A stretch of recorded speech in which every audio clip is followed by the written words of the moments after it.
You could use your head or a canvas head. Get one of our brushes and make sure you have some conditioner. I like the Aussie Moist. It's really good. And then get warm water and a spray bottle. Mix them together. And what you're going to do is you're going to separate the hair and you're going to start spraying and saturating the section that you separated. And make sure you get the ends, the middle, everywhere. And I like to rub that conditioner all through once I sprayed it, just to make sure everything's properly saturated. So this is what it looks like after it's properly saturated. As you can see, I can run my fingers through it and making sure everything is wet. Then I'll take my curl brush and I'll work it from the ends. I go frontwards and the back of the hair to make sure I properly run the brush through it. And when you run the brush, make sure you hold it and taut. So when you're bringing the brush down, you can start to see the curls forming when you do that. So this does take a bit of a minute. Like you have to, I usually do my hair in 3 sections. So as you can see, the curls forming. So what I'm going to do is I'm going to take my hands and then I'm going to scrunch the hair upward. The reason why I'm doing this is because that helps the curls form. You just do this a few times and then you leave the section alone. So then I move the hair over and then I'm going to section out another part.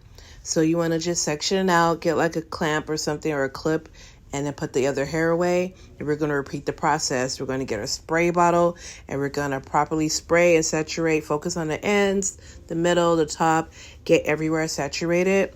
And then you're just going to run your fingers through the hair to make sure everything is properly saturated. Once the hair is properly saturated, go ahead and grab your curl brush and then you're going to start from the ends. You start from the ends and you work your way up. Like I did on the previous part, I started from the ends and then brushed forward and backward to get the curl pattern. As you're brushing, make sure you're holding the hair taut. And when you're brushing, you'll definitely start to see the curls forming. Don't try to rake your fingers through it. Just focus on using the brush to get the curl pattern. Once you're finished with defining the curls, you just scrunch the hair upward and just keep doing that for a couple of, on each section of the hair that you just previously brushed. Make sure that you just scrunch the hair upward. Okay, so now we're gonna take down the next section and we're gonna work on this section. It's easier to do this by sections because it just makes this easier. Repeat the process, spray, make sure you get the ends, the middle, the top. Make sure you properly saturate this hair, and you're gonna run your fingers through the hair to just release any tangles or anything, detangle it a little bit to make sure that all the hair strands are properly saturated. So you're just going to do all this before you run your brush through it.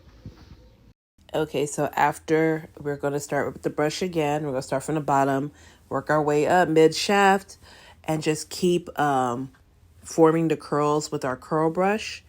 And as you can see, you can start to see a lot of definition. And then once you're about done, you start scrunching the hair upward. You just keep doing this till all the sides of the hair, and then leave it alone. Let it air dry. This conditioner is amazing. This is what I use to define the curls. You can get this at your local Walmart, Target, wherever. And then this one, you're going to use this after you define the curls and then just let it air dry. It will hold the curl forms.